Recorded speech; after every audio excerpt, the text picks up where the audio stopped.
Assalamualaikum warahmatullahi wabarakatuh. Salam sejahtera bagi kita semua. Shalom, namo buddhaya. Ya, seperti salam yang saya ucapkan, Mbak. Salam yang saya ucapkan tadi kan, saya itu di sini wajib untuk mengucapkan 4 salam. Biasanya kan di desa-desa lain biasanya kan hanya 1. Tapi kalau di sini memang kepala desa itu biasa mengucapkan 4 salam karena memang ada 4 agama di sini itu, dan itu memang sudah sudah turun temurun lah ibaratnya. Karena agama yang paling tua di Njerahi itu kemungkinan malah aliran kepercayaan. Sampai sekarang masih ada rumah ibadahnya juga, masih ada komunitasnya juga.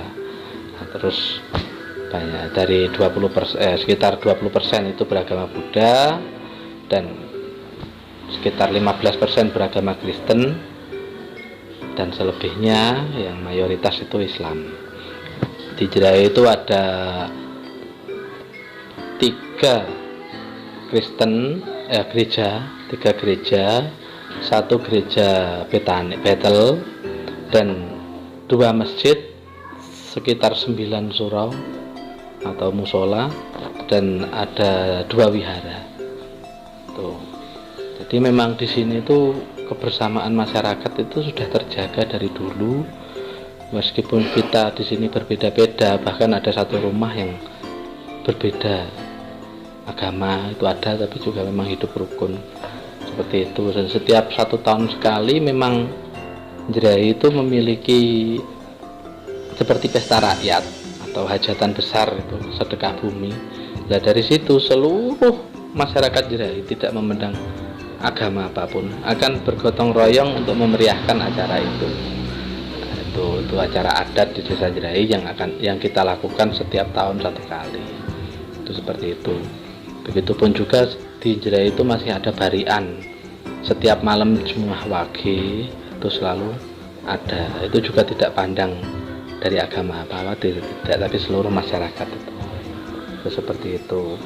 Nah, apalagi desa Njerahi itu desa Pancasila, dan sekarang juga menjadi desa wisata desa Pancasila.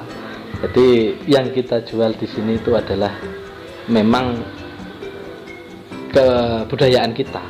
Jadi di Njerahi itu yang pasti jenengan muter di Njerahi mesti tidak ada ibaratnya orang yang tidak senyum lah pada jenengan, pasti murah senyum, juga ramah tamah.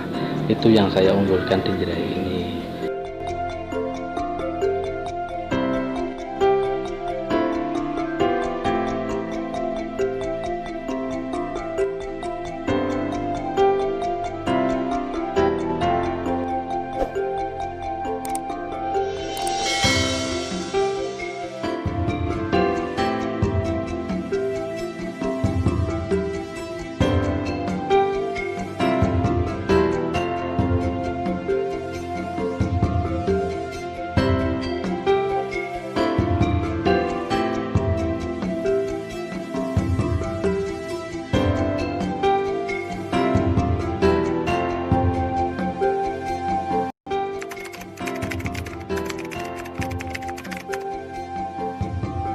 Kerukunan umat beragama di sini baik, karena orang kalau sudah mendalami kitabnya masing-masing itu dia itu akan tahu dirinya sendiri, tahu agama itu untuk berbuat kebajikan. Dan di sini tidak ada masalah kita beragama, tidak ada bertengkar masalah ini dan itu nggak ada.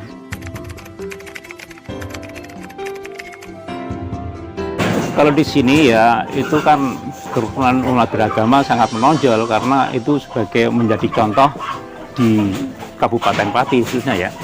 Setiap ada kegiatan di sini, ada kegiatan pengajian antar desa dulu, karena ini ada COVID-19 ini kan kegiatan itu nggak ada, terutama di Pre dulu, karena dulunya kalau itu ada kegiatan pengajian antar desa umat Kristen, umat Buddha itu saling membantu gotong royong. Itu menonjolkan toleransi beragama, kerukunan itu sangat menonjol di dalam itu, kita bergotong royong dalam masalah beragama itu. Tapi kalau masalah ibadah kan ya masing-masing kan punya tempat sendiri-sendiri. Kalau orang itu agama Kristen, setiap minggu dia datang ke gereja, agama Buddha, ke wihara, itu di situ dia untuk mengajak kebajikan, dan tidak mencela apa itu agama orang lain, agama saya ini enggak.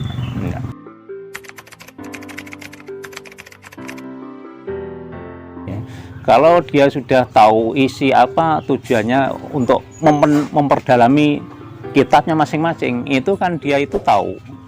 Di agama Islam kan lakum dinukum waliyadin, itu kalau itu sudah diamalkan, terutama itu didalami agamanya, yang kita pegangnya harus didalami. Kalau agamanya sendiri nggak tahu, malah dia mengajak agama untuk pindah ke sana, gitu enggak.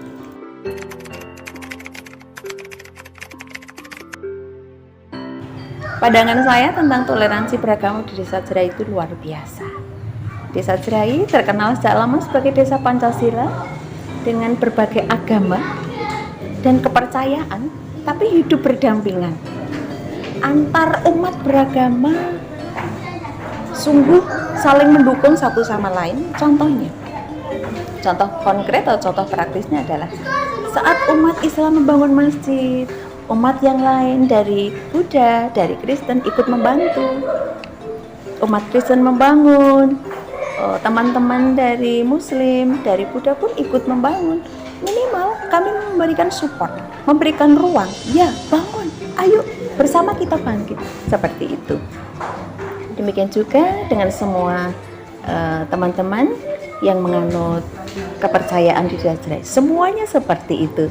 Dan sekali lagi, sejak lama berjalan seperti itu, dan sangat bersyukur sampai sekarang, bahkan sampai kapanpun saya yakin akan seperti itu. Dan ini yang menjadi nilai plus bagi Desa Jerai, desa Pancasila.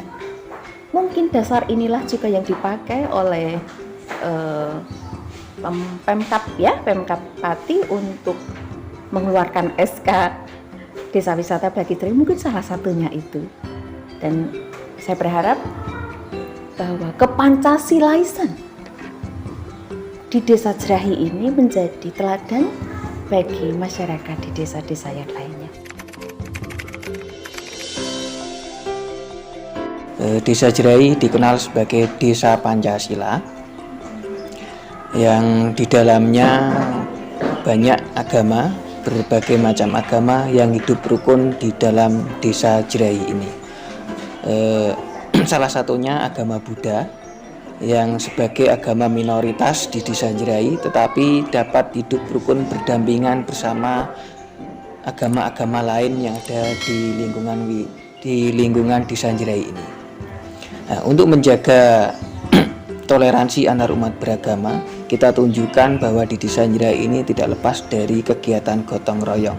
Salah satunya menjadi ukur toleransi antar umat beragama, karena kegiatan gotong royong tanpa membedakan umat satu dengan umat yang lainnya. Untuk memotivasi umat-umat beragama mungkin di daerah lain ya, yang tidak seperti di Desa Jerai ini, kita dapat mengembangkan, yaitu menumbuhkan rasa kegotong royongan, saling membantu satu sama lain tanpa membedakan agama atau suatu ras apapun. Itu dapat menjadikan umat beragama ini hidup rukun, khususnya di Desa Jerai ini, lebih luasnya di negara Indonesia ini, dapat maju dengan baik dengan adanya kerukunan antar umat beragama.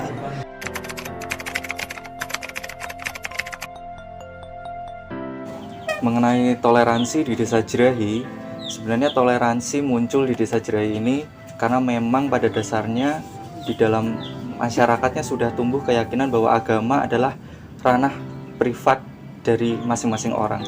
Agama adalah kebebasan setiap orang untuk memilih. Dan kemudian saya juga secara pribadi menanamkan toleransi itu mulai dari anak-anak.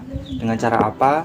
dengan cara mulai memperkenalkan kepada anak-anak bahwa di sekitar kita ini tidak hanya ada satu agama, tetapi ada beragam agama yang harus kita hormati dan kita hargai.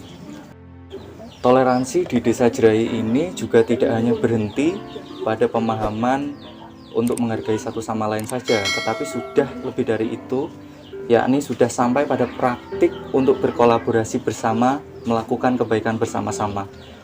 Nah, hal ini terjadi karena masyarakat umumnya di Desa Jerahi ini memang sudah tidak memiliki fanatisme agama. Jadi, untuk berkolaborasi bersama-sama itu sudah bukan suatu halangan. Hal ini juga tumbuh karena masyarakat sudah memiliki keyakinan bahwa perbuatan baik itu tidak dapat dan tidak boleh disekat oleh agama. Contoh real yang sudah berkembang di sini adalah kebanyakan di kegiatan-kegiatan sosial.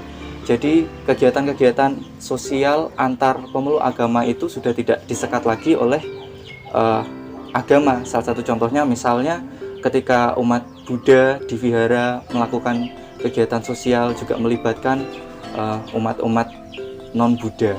Begitupun umat Islam ketika melakukan kegiatan sosial, seluruh elemen baik yang non-muslim pun apabila memang layak untuk dibantu, itu juga diberikan bantuan. Begitupun berlaku untuk umat Kristiani dan kepercayaan.